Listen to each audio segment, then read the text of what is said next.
Помалку прекршоци на вториот ден од пробното спроведување на системот Safe City. Иако има колони и чекањето е подолго на семафорите, возачите велат дека ќе се навикнат на новите мерки.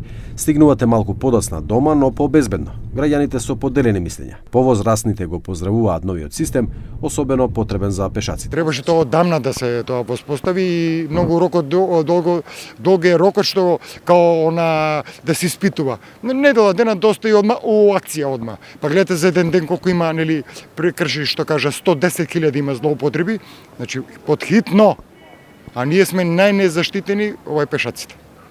Зошто заслужува овој народ да биде казнет? Зошто да не биде едуциран, да не... Не, во ред е тоа све, али сакам да кажам, кога се виши тој систем поставен, одма да биде у функција. Значи, одма да биде функција. Нема се денеска, утре, 3 месеца, 6 месеца, одма у функција.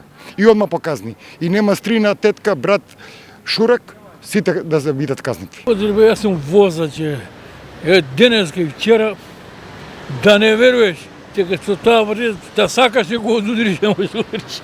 40-50 изград, толку е. Ти се навикнеме. Се примети разликата на возење? Се примети. На подобрување или на... Подобрување. Протокот, ја мислам дека ќе биде намален, напротив, протокот е потечно е возењето.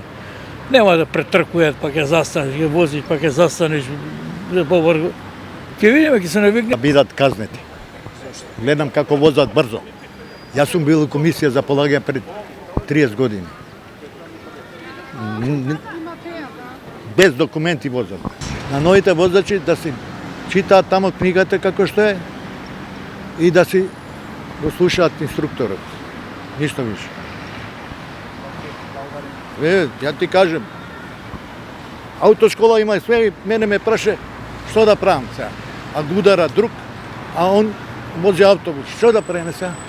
Кој е крив? Младите пак се изјаснуваат против мерките. Тие што зборуваа за ТВ21 велат дека ова им создава стрес при возењето и бараат толеранцијата да биде најмалку 10% над дозволената брзина. Па, ние сме против камерите, затоа што прават како прво многу голема деконцентрација во возењето. Значи, кај да гледаме дали има камера или да возам. Затоа сметаат и баш кај многу се строги законите. Не иде шо, 50 за 51 веќе казна пишува. Не иде, например, на семафор, уште не почнала трепка жолто, веќе луѓето стојат. Многу сме под стрес. Да, многу сме под стрес додека возиме, а тоа не е добро. Тоа може да направи многу поголеми компликации во сообраќајот. Да, убаво кажа, не знаеш кај да гледаш, дали горе, камера, дали доле.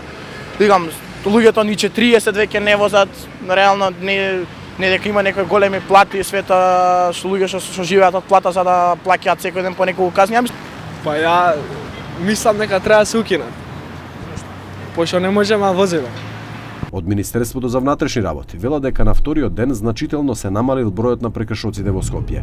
Во споредба со првите 24 часа од тестирањето, кога имаше 110.000 прекршоци и граѓаните добиваа автоматски известувања на телефоните, полицијата вели дека возачите ја сватиле пораката и реагирале. Во однос на податоците за вкупниот број регистрирани прекршоци во Скопје на 2 декември, за 24 часа се регистрирани вкупно 50.652 прекршоци, од кои 48.861 за брзина, 1.366 за црвено светло и 425 за нерегистрирани возила. Властите велат дека проектот се тестира во Скопје, во Куманово и Тетово се очекува да се активира во наредните денови, а на автопатиштата како коридорот 10 и коридорот 8 во текот на неделата.